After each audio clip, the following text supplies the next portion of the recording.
Good morning to our friends in North and South America. Good afternoon to our friends in the UK and Europe. Good early evening to our friends in the Arab states and India. Good evening to our friends in Thailand, Singapore, Malaysia. Good late evening to our friends in Australia.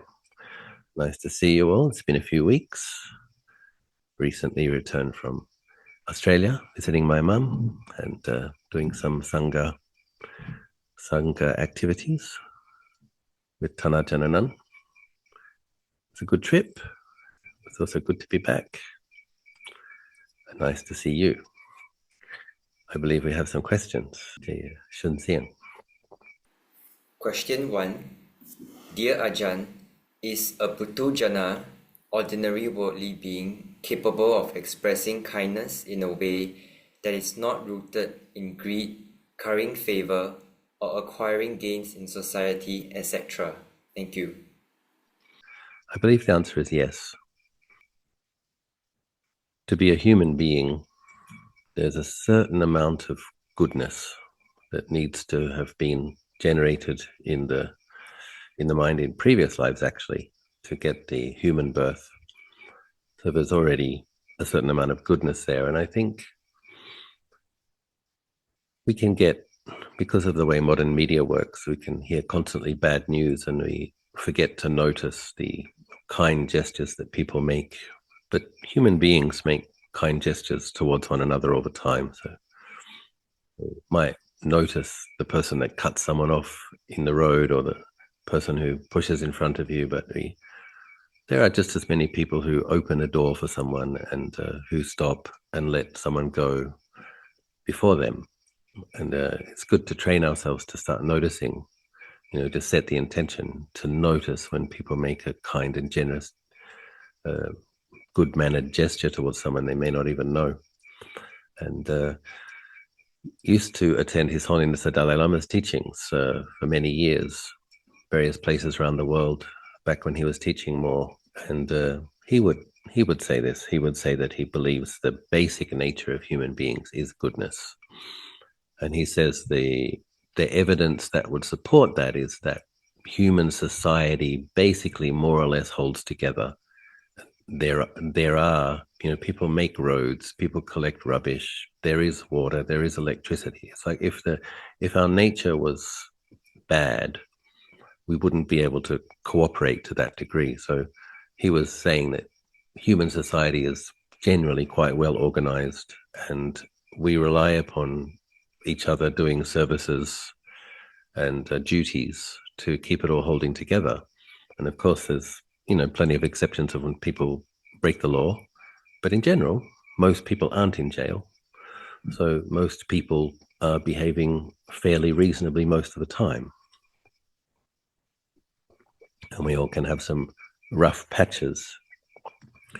But yes, I do believe. And Ajahn, one story Ajahn Jayasaro gave from when he was backpacking through, I can't remember if it was Iraq or Iran, but he didn't have much money and he hadn't eaten and he wasn't clean.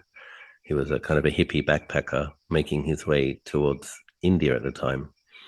And some mother in the market just saw him and just, I guess, had a motherly response to a young boy that looked disheveled and not well cared for. And she just kind of insisted that he come home with her, and she pointed him to the shower and make him take off his clothes and washed his clothes and prepared him a dinner. And so, he had a nap, put on clean clothes, left with a full tummy.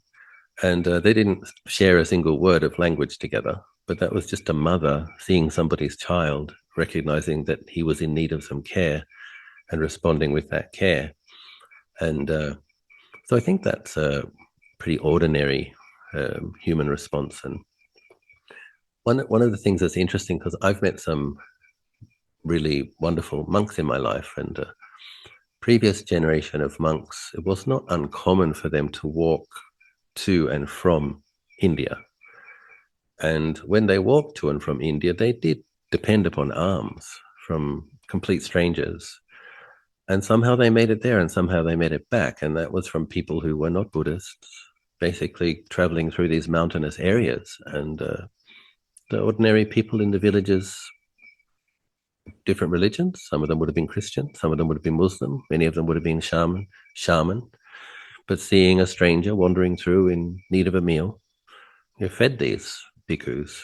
So again, this was before there were kind of clear borders and so many weapons in the world. But basically, not that long ago, 100 years ago, people could walk to and from India, from Thailand, and get fed by strangers. So yeah, I do think that there are a lot of basically good-hearted, kind human beings out there. And that's the foundation. That's kind of the starting point for cultivating that inherent virtue further. If we didn't have that inherent basic goodness, it would be difficult to cultivate it. And it's because we do have it that we can cultivate it further. And of course, when a person begins to practice and may get some insights into the deeper nature of the mind, then they'll see that actually it really is inherently very good, utterly wholesome. There's the phrases in the suttas. The mind is luminous, but it is darkened by adventitious kilesa. So there are dark qualities that invade the mind, or like clouds in the sky that obscure the sky. But the nature of mind itself is that kind of radiance and clarity. So, yes, worldly beings, when worldly beings cultivate their goodness, they become the kalyana chana. From the puthujjana, they become the kalyana chana, which is a lovely being. And being a lovely being is the foundation for becoming an arya jhana, a noble being, an enlightened being. So yeah, but if people are not yet lovely beings, we have to take on a discipline of being generous, because that's what brightens the mind. If we have a consistent practice of being generous, then the mind will get more merit, become brighter, become lighter, and inclined to more goodness, inclined to meditating, things like that, to eventually develop insight.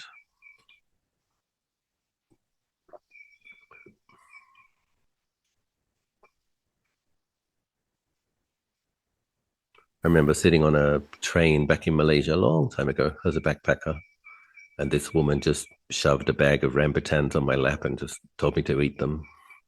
Eat them. It's just kind of this archetypal mother sees a young face without someone taking care of them, and just she she kept telling me, eat more, you eat more, you eat more, finish that bag.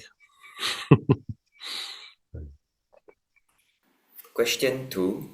Dear Ajahn, what is the practice that leads to the weakening of compulsions? What is their origin? Thank you. So I'm assuming that this person means by compulsions like strong impulses, strong urges. So the unenlightened being has greed, hatred, and delusion in their mind. And the degree to which our greed or our hatred or our delusion is powerful is dependent upon how much we've acted on it in the past.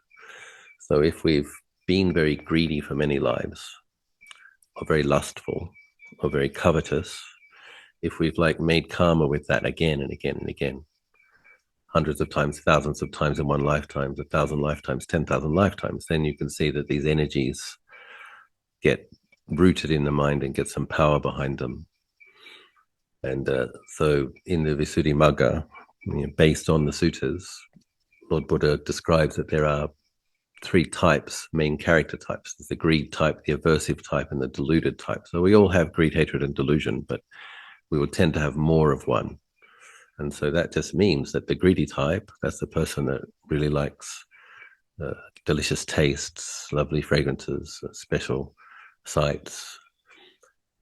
It's because of indulging in that and appreciating that again and again and again and again, focusing on that many, many times throughout the day and many years, many lives. The aversive and the irritable type has been responding impatiently with anger millions of times, and so that anger gets quite powerful. Delusion, one of the causes for delusion is intoxication. So drinking alcohol, smoking ganja, doing things that dull the faculties. So many people do that because it relaxes the mind, but it also dulls the faculties. And if you do it a lot, for many lifetimes. You're going to have more confusion, less clarity, less lucidity in your mind than others. So yeah, the things that we've been doing for a long time become somewhat compulsive. The training Lord Buddha lays out very clearly is keeping the ethical precepts. So when you just make the commitment that you're not going to do certain things, what will happen is those energies that lead you to want to do things based on greed or based on aversion, you will come up to that point and, well, it's actually against the precept. If you have one partner, you can't have sex with another person's partner, or you can't have a casual affair if you've made a commitment to one partner. Or you can't, even if you're angry, you're not allowed to kill a person, even if you think you can do it without somebody finding out. You can't do that. You've committed to the precepts. And so in doing that, putting your behavior of body and speech within clear parameters, safe guidelines, we begin to do that for lifetimes, then this power of these energies gets weaker. Then when we do the meditation practices, this is where we begin to apply alternate antidotes. So for the person who gets irritated, angry, holds grudges, finds it difficult to forgive, seeks revenge, that kind of person has to do a lot of loving kindness. And when we do loving kindness in a disciplined way every single day, 5 or 10, 15 minutes of every meditation session, a couple of sessions a day, then obviously the anger gets less and less and less. And the latent tendency may be there, but the compulsiveness of acting it out gets less. Similarly, the greed types, they have to look at the drawback of samsara, understanding that the thing that binds us to samsara is our attachment to the pleasure that can be found within it. But the pleasure always comes with the dukkha, and the pleasure we're always separated from the pleasure as well. It always ceases. So the Buddha under the Bodhi tree, when he was striving, one of the ways he described his enlightenment was knowing the pleasure that beings are attached to in samsara. He was looking at his own past lives, thousands of them, seeing the danger. All of these things are bound up with aging and death, separation, cultivating the escape. And then he had his insight into the deathless. So yes, we commit to keeping precepts, we commit to daily meditation. If we are an anger type, we cultivate a lot of metta. If we are a greedy type, very sensual type, we contemplate the nature of the body, see the body as elements, contemplate the nature of food, etc. And the real nature of food, meaning that we ask ourselves, what will this be tomorrow? What's it like after you've chewed it and swallowed it? We're just having a more truthful look at what it is, rather than becoming completely intoxicated and deluded by it. If we're a very confused and deluded person, such people it's recommended that they stay close to their teachers and they check in with their teachers regularly so that they're not going too far off track. So, yeah. Question 3.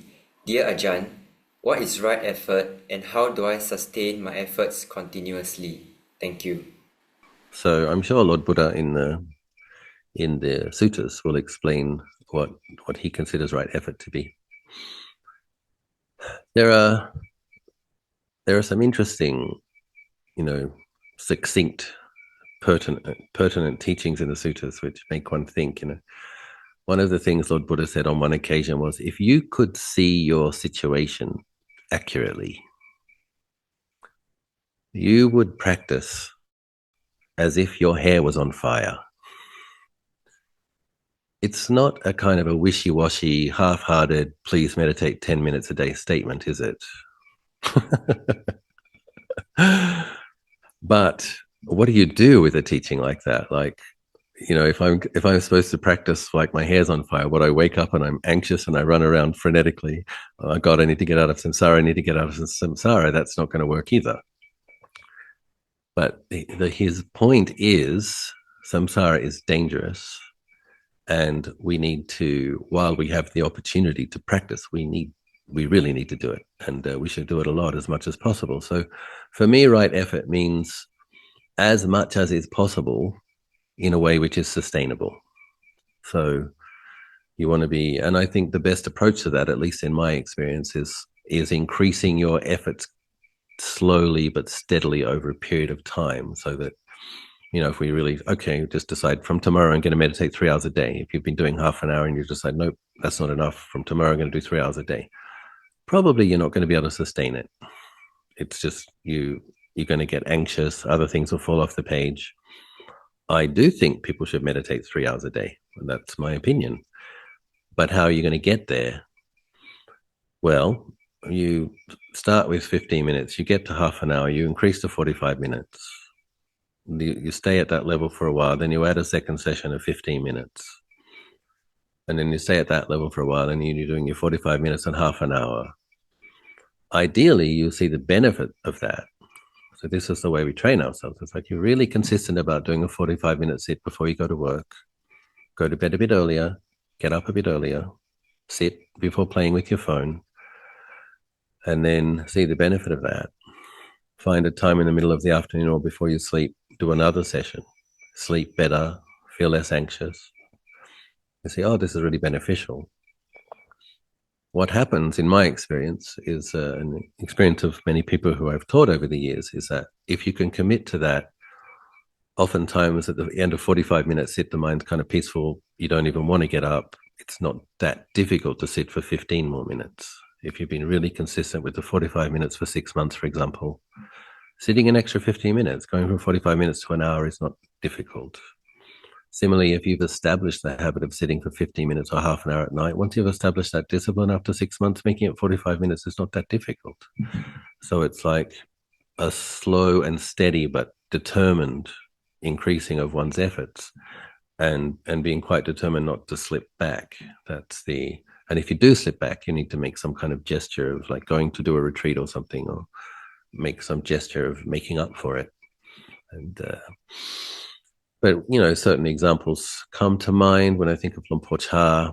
He had a doubt in his practice, so he heard that Luang Por Man was a very well practiced and could give very specific advice that was helpful depending on a person's character. So Luang Por Chah walked, and you know, may have got on ox carts or whatever. I don't know exactly if he walked the whole way, but he did travel from Ubon to Bangkok mostly on foot.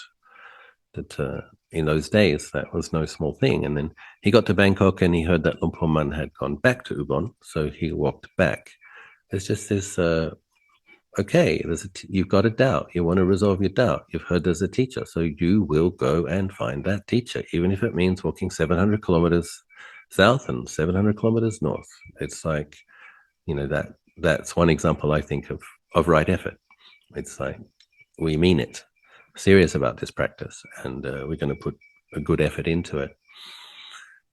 So yeah, whatever good effort you can make that you can sustain, and then of course taking a period of retreat each year is also, I think, helpful, important to increase your effort to being more than what you normally do for a period of a week, 10 days, 2 weeks, whatever you can manage. I do that myself. I try to practice 5 times a day, but I also try to have 2 periods of retreat each year.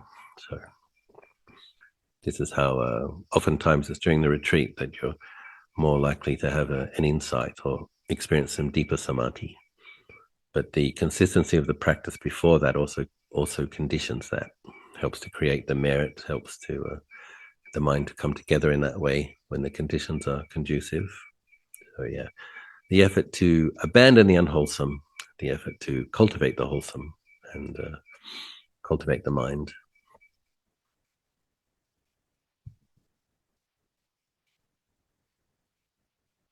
The effort to train our, you know, even that's the precepts again, isn't it? Training our speech, not only not to lie, but to try not to use harsh speech, try not to be involved in too much gossip and those kind of things. So not being, not malicious tale-bearing behind backs, not, you know, divisive speech, and not indulging in too much kind of, you know, complaining about politicians and etc. There's a lot to complain about, I know, but keeping that to, you know, a healthy amount. So. Question 4. Dear Ajahn, how do I know if I have the right attitude towards meditation? And how do I develop the right attitude? Thank you. For me, it's a bit difficult to answer that question because I don't know the individual. So one of the ways that teachers assess if a person has the right attitude to their practice is kind of also observing them and see what kind of energy they bring to their practice. I'll just say a few words about motivation. Ideally, your motivation to practice is to lessen the amount of greed, hatred, and delusion in your mind and incline your mind towards liberation. That's the correct attitude, is that, again, aspects of right view, a belief that there was a Buddha did realize enlightenment. Nibbana is something that can be realized by other people who practice in his footsteps, the Eightfold Path. So with that basic right view, then one practices to realize that. And then it always goes with dana and sila.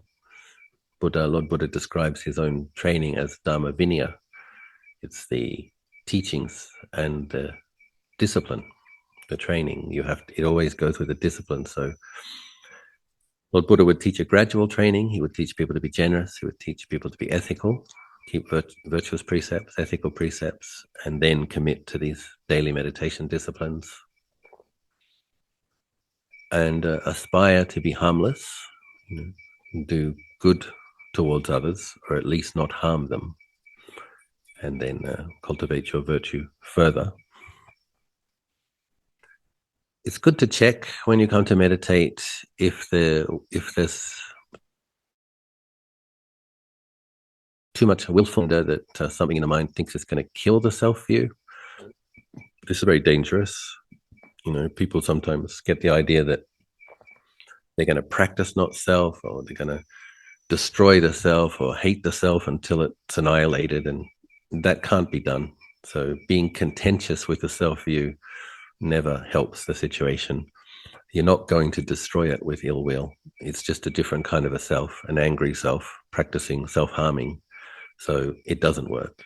What works is clarity, presence of mind, seeing the nature of the mind, and understanding how the self works as a habitual way of perceiving things that we're attached to, but navigating that skillfully. And then when we meditate successfully, consistently over a long period of time, you'll notice that there's periods where there isn't a sense of self. And this is where you glimpse the deeper nature of the mind. And that's what Lord Buddha's talking about. That actually when the mind's peaceful, there's no strong sense of self there.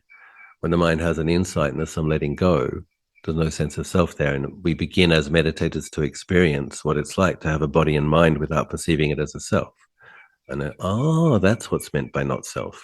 It's something that we pick up, a conventional way of grasping. It's not the deeper truth. It's not the ultimate truth. But those insights come from consistency of practice and strength of mindfulness with some samadhi. And actually, metta is what helps us to sustain the practice and creates merit, brightens the mind, and helps us to have these insights. So in terms of having the right attitude, it's established in compassion and loving kindness. And then you want to realize your true potential. And the way we destroy kilesa is not through aversion or ill will or disgust. It's just simply by not acting on them. So when we're mindful and a kilesa arises in the mind, something unskillful, we're aware of that and just be careful not to act on that thought. Don't say that. Don't do that. And just wait till it ceases by itself. That's how we destroy kilesa. Luang Por Chah gives the analogy of sitting in the chair of the mind, not letting the guests that come in take over, just being aware of them, and then kind of allowing them to leave, knowing them, not letting them invade the mind. So the right attitude is based in compassion and loving kindness, with optimism, confidence, and faith that you can realize your ultimate potential and follow in the footsteps of all those millions of others who have. And then if we we want to honor our true potential, and we don't want to sully that. We want to support the goodness so that it blossoms and becomes profoundly good. I hope that answers the question to some degree. Question 5. Dear Ajahn, I have been trying to meditate all these years, but I cannot even do a 15 minutes meditation. Can Ajahn tell me the steps and explain why my mind is still having thoughts not related to the meditation? Thank you. I think it's a bit of a misunderstanding that many people have, that when you meditate there aren't thoughts. It's actually inevitable for most people when they meditate that there will be thoughts. The difference is when we're meditating, we're trying not to identify with the thoughts, trying not to grasp the thoughts, trying not to think the next thought. So we relate to thinking differently. And it also depends how busy one is in life. Like if a person has a busy life, has to work a lot, has to talk to a lot of people, and make a lot of phone calls, answer a lot of text messages, etc., then if our day is full of mental activity, then there's going to be more mental activity when we come to sit.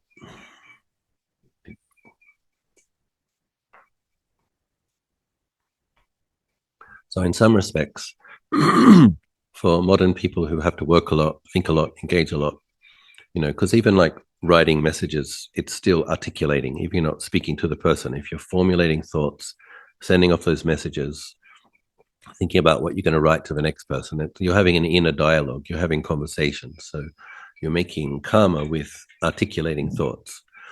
So if you do a lot of that in your daily life, and a lot of people do, then when you come to sit, there is going to be thinking because you've been feeding it all day. This is one of the reasons I suggest to people to do their meditation in the morning, first thing in the morning after having rested, before you give the mind a lot of tasks and fill it up with a lot of information. You take that time to meditate, and then we make the aspiration to bring some awareness and clarity into our day. One of the things we can do is, for people who have a lot of thinking, is it's recommended to do a session of chanting first. So if you chant for 15 or 20 minutes, then you're giving your mind words to recite, which are within parameters of skillful speech, praising the Buddha, Dhamma, and Sangha, for example, or chanting the Dhammacakka, recollecting the Four Noble Truths. So you're articulating, you're speaking, but it's right speech, it's skillful speech. And normally after a 15 or 20 minute chanting session, the mind will be less affected by thoughts because we've taken it off a group of objects, what we were thinking about during the day, what we did in the day, what we want to do tomorrow. We've put it on a wholesome object. And then after that, so there's a reason traditionally in the training monasteries that the monks do a morning chanting in the morning and then sit, evening chanting in the evening and then sit. It's placing the mind on wholesome thoughts, wholesome objects, and then inclining it to a more subtle object like the breath. Another thing we can do for people with a lot of thinking or not very good mindfulness of feelings is to do some walking meditation before the sit. So do 15 minutes of walking meditation and be really determined to feel those feelings at the bottom of your feet. This kind of gets you more into the present moment, more into the body. And then when you come to sit, you'll find there is more mindfulness and it's easier to be with the breathing. So oftentimes it's understanding what preliminaries are supportive, what will incline the mind towards being with a more subtle object. So, and then, there's always options. Another thing to do is to take a contemplation. So if you know that you have a wandering mind that tends to not stick with the breath, then you just decide that you are going to do loving kindness meditation. So keep your thoughts within the practice. So breathing in, may I be well, breathing out, may all beings be well. And just go through friends, teachers, parents, neutral beings, difficult beings, all beings. Give yourself a kind of a path a practice that you will try to stay within the parameters of. In general, if one's meditating correctly over a period of time, there should be less thought activity, but but thoughts still come up, but the experience should be a thought comes up and it falls away. You kind of come back to the breath, another thought comes up, but it falls away. And so the relationship to thinking is different. The mind is aware of a thought, doesn't grasp it, doesn't follow it, and then allows it to cease.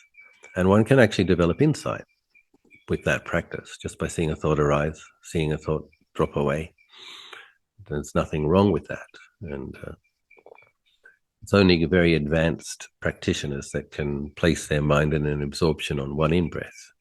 That's not something that most people can do. But we can all have periods of peacefulness, less thoughts. When the mind's experiencing upajjhara samadhi, for example, there will be only occasional thoughts, and they'll tend to be about wholesome things. That's one of the ways we know, one of the ways we ascertain whether it's the upajjhara samadhi. But it's okay to have some thoughts. And I would maybe take metta as the main practice. If after years you feel you're still not getting anywhere, because Lord Buddha did say in the 11 Benefits of Loving Kindness Sutta, for those who cultivate loving kindness, the mind becomes peaceful easily. So I would just take that as my main practice for a while and see if that helps the mind incline towards peacefulness. Maybe you can do 15 minutes of metta meditation followed by 15 minutes of breath meditation. Just experiment. Did the thinking get less? Question 6. Dear Ajahn, please share with us a little more about the history of the four friends. I have seen these images from the temples of Bhutan. I learned that it's past life incarnation of the Buddha and Venerable Ananda, Venerable Sariputta, and Venerable Moggallana. Thank you. Last year I had the good fortune to go on a pilgrimage to Bhutan, and this person is asking about, there's a mural that one often sees at the entrance to Bhutanese temples of an elephant with a monkey on his back and a rabbit on the monkey's back and a bird on the rabbit's back. There's like a little pile of animals. Elephant, monkey, rabbit, bird.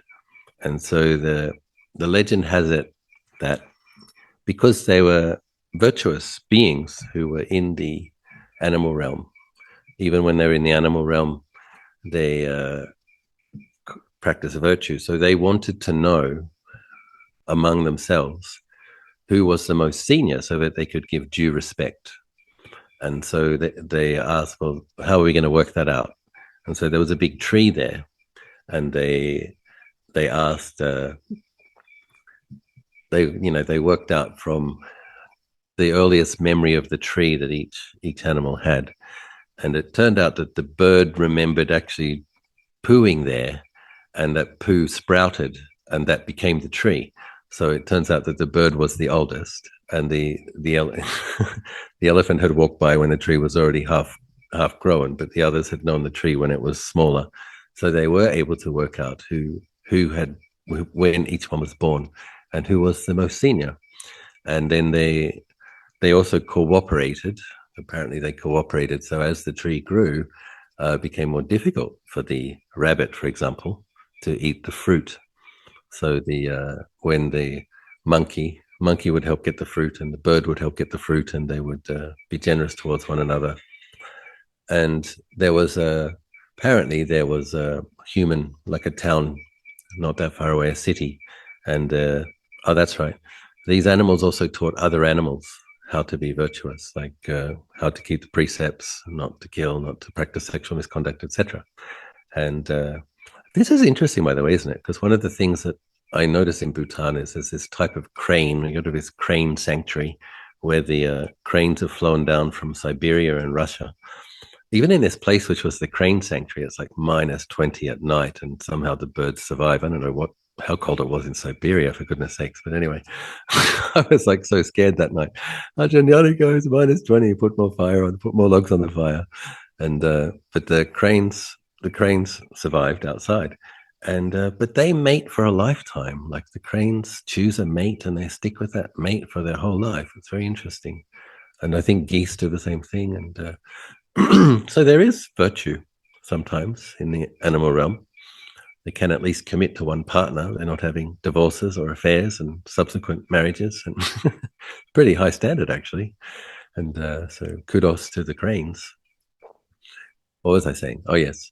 So the birds and the animals taught the other animals how to be virtuous. And the humans were thinking, oh, we have such merits. We have such incredible merits. That's why our city is abundant and we're able to have so much fun. And they actually went to visit an ascetic in the forest, apparently. And they said, tell us about our merits. Tell us about our merits. And the ascetic in the forest said, actually, it's not your merits, which is what's helping your world to be abundant and peaceful. It's these four animals, the elephant, the monkey, the rabbit, and the bird. They're extremely virtuous, and they've been teaching the other animals to be virtuous. And it's because of all of these virtues that you're experiencing this peace and abundance. And so then the human beings started to practice the 5 precepts, just as those 4 animals were. So yeah, some nice stories, and you just kind of see it. It's just one of those. That's a lovely thing about Bhutan. Has a very homogenous culture, having only 700,000 or 750,000 people as its population, being a difficult to get to place. I think it's the most difficult landing of an airport in the world, and most of it being 3,000, 4,000, 500,000 meters high. So it's got a very homogenous Buddhist culture. And you tend to see the same thing over and over again. So the same temple murals and very special place, peaceful place.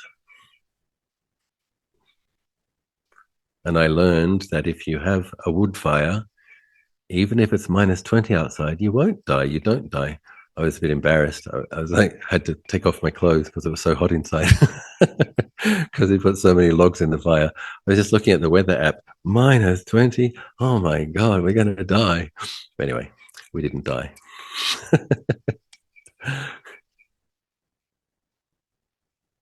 Question 7. Dear Ajahn, I am someone who has failed and struggled a lot. There is a lot of dissatisfaction with so often feeling lonely and fear of prejudice resulting from my assumed inferiority to others. It seems repeated failure has a way of coloring our present experience such that it cuts off current possibilities. Is there a way to detach from the past? My parents want to retire and move on, and for me to achieve sustained independence would be a huge benefit for them. Still, it feels like I have been in a ditch for so long. Any thoughts, please? Thank you. Yes. So it is true that if we've failed repeatedly in life and struggled a lot, that we can get a kind of a fixed perception, low self-esteem, and a fixed perception of not having much value and not being capable of much. But I think there is always this wonderful thing about the human birth is there is always something one can do in the present moment, which can benefit one's situation.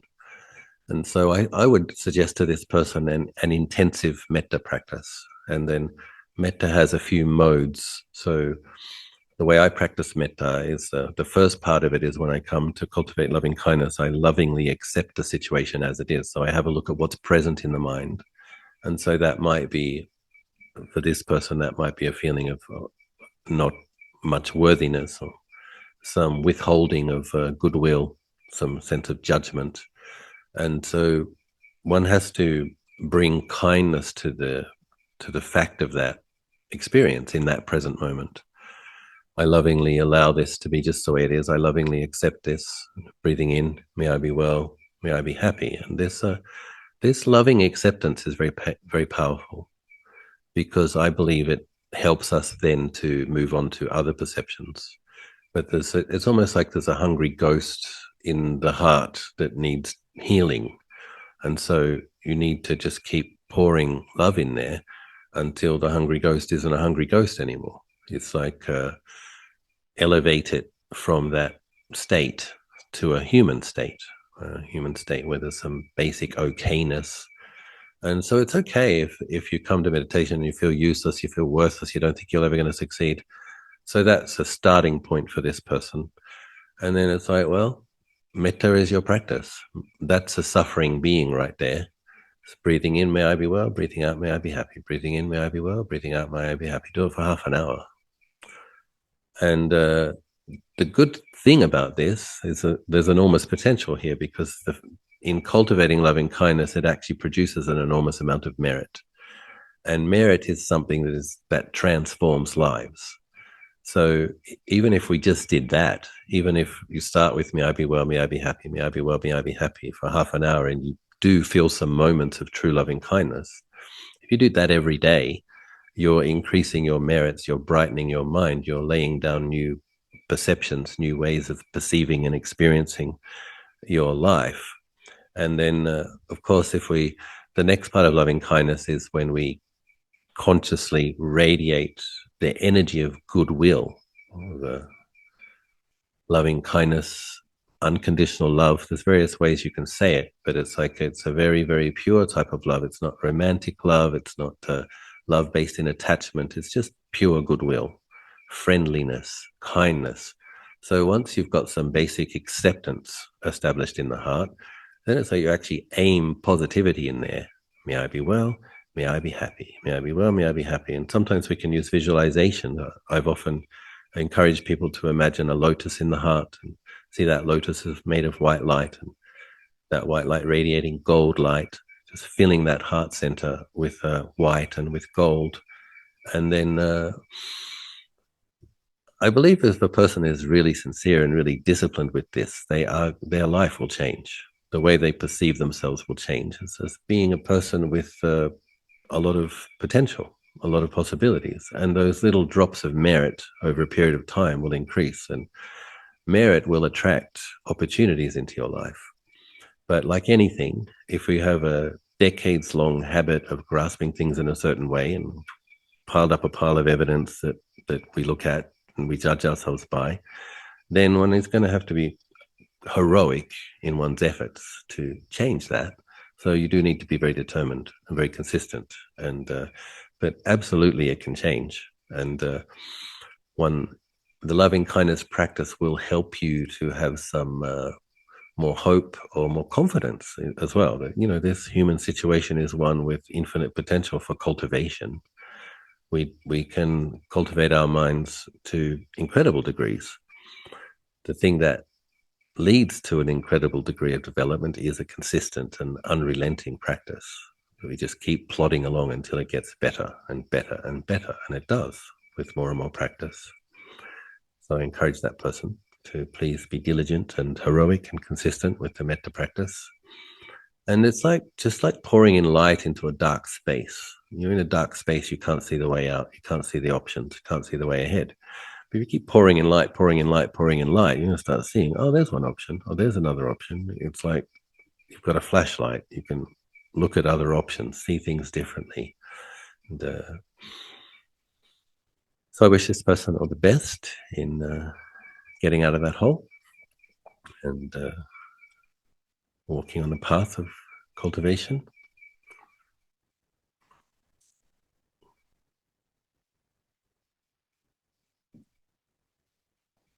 The wonderful thing about the law of anicca is that sometimes it's a great thing that nothing is permanent.